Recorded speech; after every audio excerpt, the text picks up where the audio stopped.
Yeah, so I'm going to talk about just maybe some potential applications of one-shot signatures, this very cool quantum cryptographic primitive, specifically through the lens of maybe a few things that are related to blockchain use cases, just sort of taking inspiration from that and seeing what we can do.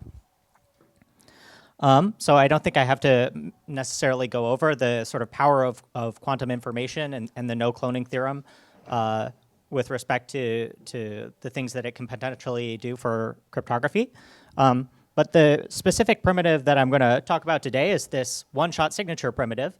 So if anyone is unfamiliar with this primitive, really it's very simple to describe. It's just a digital signature scheme where the private key is a piece of quantum information, and the private key can only be used once to sign a single message.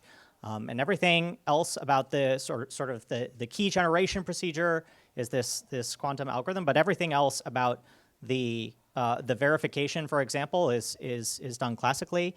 And so this is a very powerful primitive, and maybe one sort of demonstration of the power of the one-shot signature is the way that it can sort of be used to construct a public key quantum money. So basically, the way that one would go about doing this is if I want to send some quantum money to another party, then I have my one-shot signature that sort of holds the quantum money, and I would just sign the public key of another party that I want to send the quantum money to, and I could say something like, I am sending this quantum money to this other party, and I sign that message, and that would be me effectively transferring the quantum money to another party.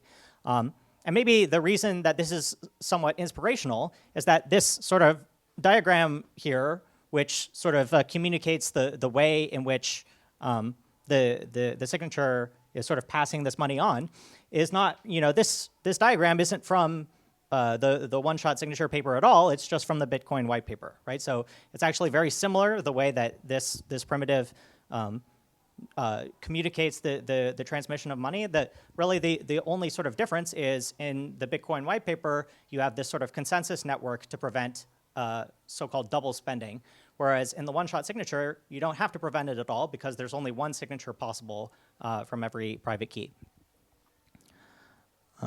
So what could we potentially do with one-shot signatures? We can create quantum money from one-shot signatures.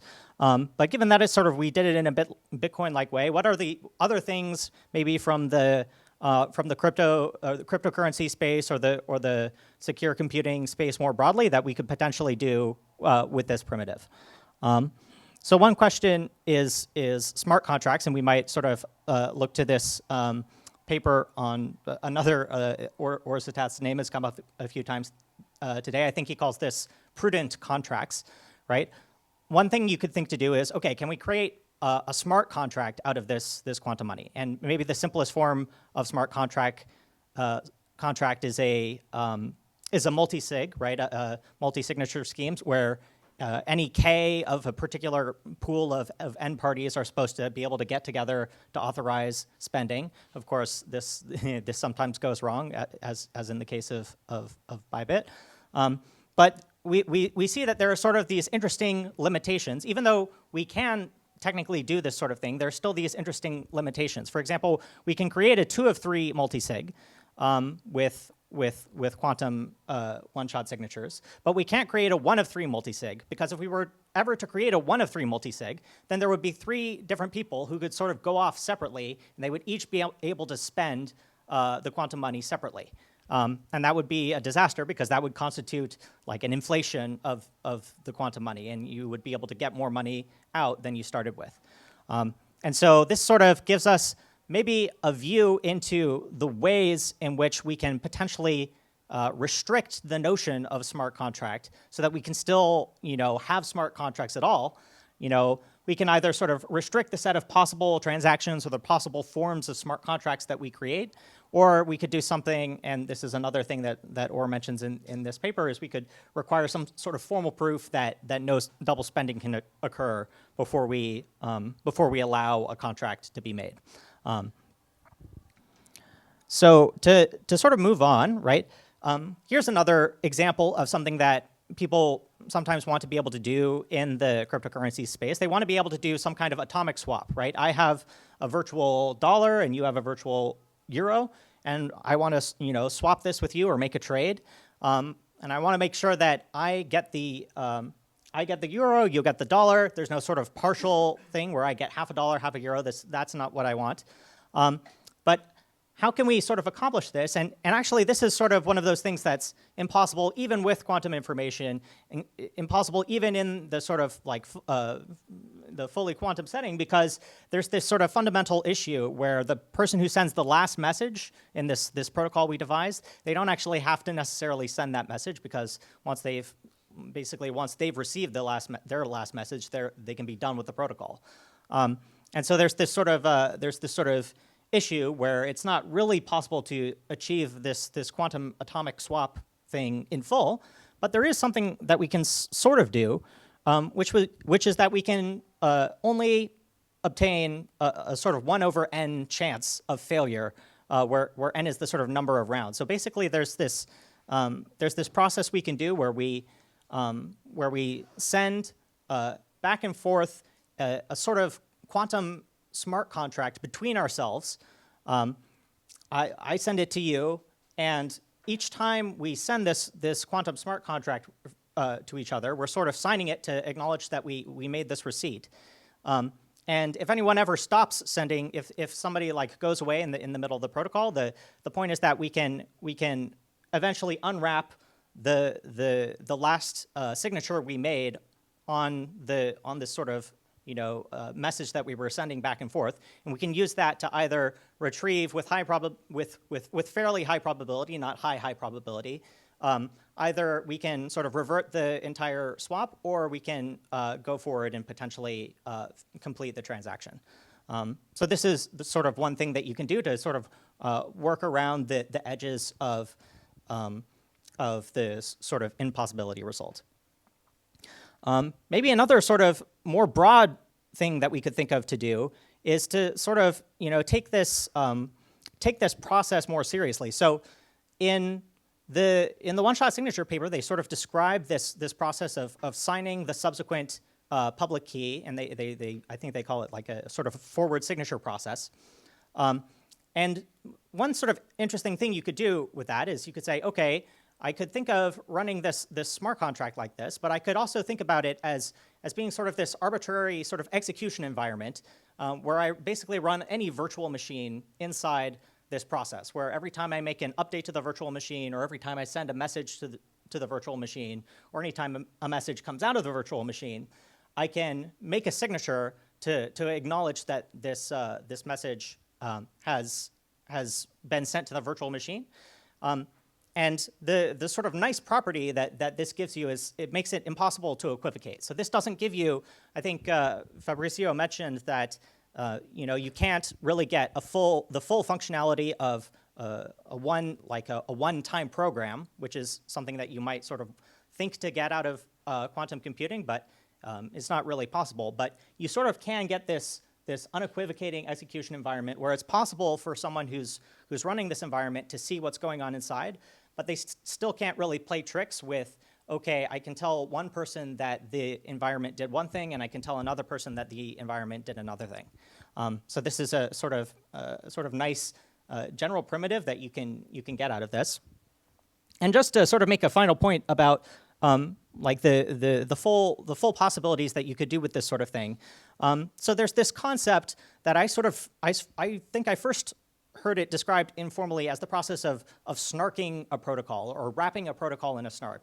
And the way I sort of interpret it is it roughly means that every time I would send a message in the protocol or do anything in the protocol, I would use some verified computation like a snark or a non-interactive zero-knowledge proof to prove that what I was doing was in compliance with the protocol.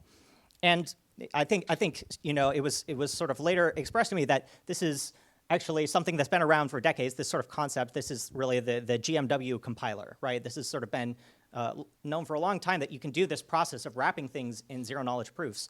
But I think that adding one-shot signatures maybe lets you do something even more powerful, which is this sort of quantum GMW compiler, where in addition to putting all these non-interactive zero-knowledge proofs on everything, you can also put these one-shot signatures on things, and that sort of adds this factor of not being able to equivocate. And the sort of nice thing is that this lets you sort of expand your consensus, what you can do with your consensus. So just to sort of conclude, there are some things that still remain possible, even if you have full quantum information. But there still are some things that become possible that maybe weren't before. And I think there's like a lot of opportunity in this space to sort of go back and look at the things that have been done in previous decades and see what can be, how quantum changes things. And also there's an opportunity to explore like what exactly do we need to accomplish these new things. How, one-shot signatures are very powerful, but maybe there are things that are much less powerful that we could still accomplish these things with. So yeah, thanks. That's all I wanted to say. Yeah, thanks a lot. Thanks. Questions? Any question? Are one-shot signatures practical right now, or is it just like a research paper that's come out?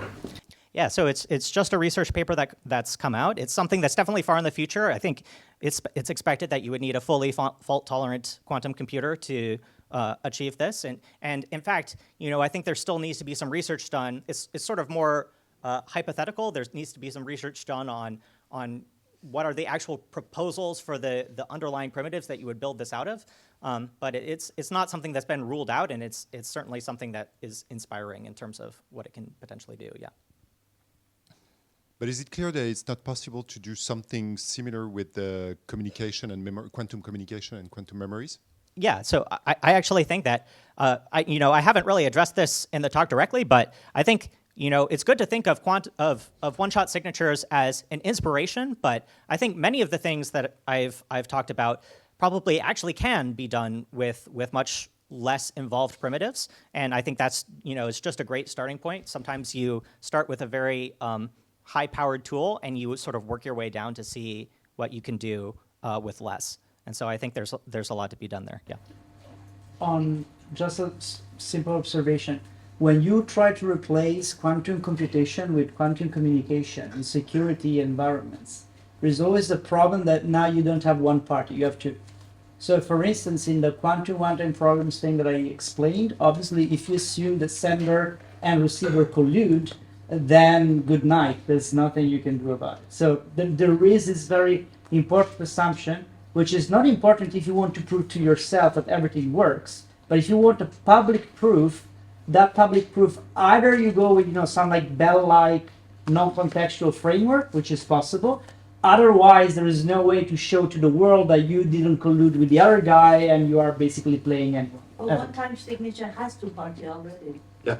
Well, no, in that case it's different because I am the only one doing quantum computation. The way that it works is that I make a partial measurement, I commit that measurement publicly, and then I cannot like U-turn on that. So the way the actual communication step is I prepare a state on two registers. I measure the second register. I broadcast it. You that want me to sign things on your behalf, sign that hash classically. So you commit on my commitment. And at that point, it doesn't matter if we collude or not, basically. You had a question? No. Okay. Well, thanks, Bolton, Thanks. again.